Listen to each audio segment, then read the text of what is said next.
Masyado bang dependent ang anak mo sa'yo? Sino dito nakaranas na parang mas madali kung ikaw na lang ang gagawa ng lahat kaysa turuan ng anak mo na parang ayaw mo magkamali siya?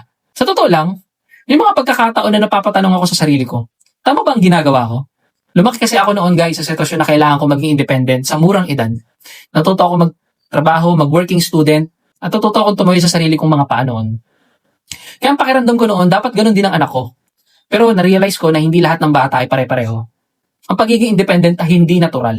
Kailangan itong ituro sa at kailangan ng sapat na gabay ng magulang. Kung hahayaan ko lang na maging dependent ng anak ko sa akin, maaari siyang lumaki na walang confidence sa sarili at walang kakayahang gumawa ng sarili niyang mga desisyon.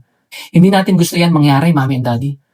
Kaya ang lesson learned ko dito guys, ang pagiging independent ay hindi tungkol sa paggawa ng lahat ng mag-isa, kundi sa pag-alam kung kailan ka dapat humingi ng tulong. Kailangan natin bigyan ng pagkakataon ng anak natin na matuto sa kanilang mga pagkakamali. Ito ang mga diskarte na naging effective sa akin guys, sana makatulong din po sa inyo.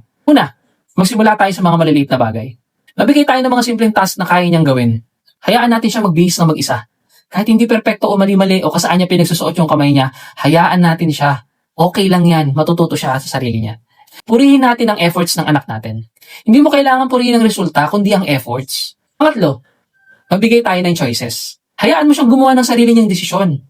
Anak, gusto mo bang isuot ang blue o red? Ito ang magtuturo sa kanila na maging responsable sa kanilang mga desisyon. Pang-apat, at pinaka-importante sa lahat, hayaan natin silang magkamali. Ang pagkakamali ay bahagi ng pagkatuto. Kung nagkamali siya, huwag kang magalit. Turuan mo siyang mag-analyze ng kanyang pagkakamali at kung paano siya magiging mas mahusay. Kaya guys, ang pagtuturo ng pagiging independent ay hindi lang tungkol sa paggawa ng mga tasks, kundi sa pagbuo ng isang confident at resilient na anak. Gusto nating lumaki ang anak natin na independent, resilient sila at may tiwala sila sa sarili nila. Ikaw, mommies and daddies, anong pinaka-epektibong paraan mo para turuan ng anak mo ng independence? Share mo naman yung tips mo para makatulong ka sa iba. Magkakaroon po ng free webinar ang Gene and Jen Parenting sa darating na February 6, Friday 7 to 8 p.m. Ang title po ng usapin natin, Parents, Usap Tayo, A Guide to Fighting Child Depression Together.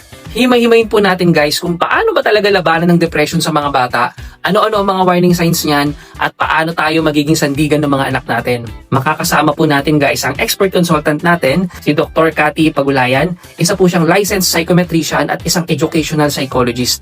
Paalala po, sobrang limitado lang ng slots. Maximum of 300 participants lang po ang pwedeng pumasok sa Zoom invite.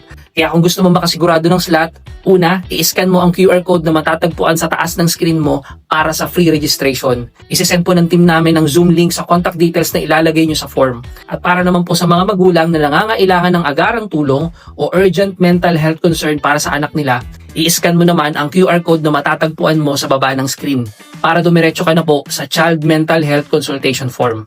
Kung hindi nyo naman ma-scan ang mga QR codes, huwag po kayo mag-alala, Mami at Daddy. Nilagay rin po ng team namin ang Google Form link sa comment section natin. Mami at Daddy, huwag po nating hayaang lumala ang sitwasyon. Protektahan po natin ang mental health ng anak natin. Kaya mag-register ka na at kita-kita po tayo sa February 6.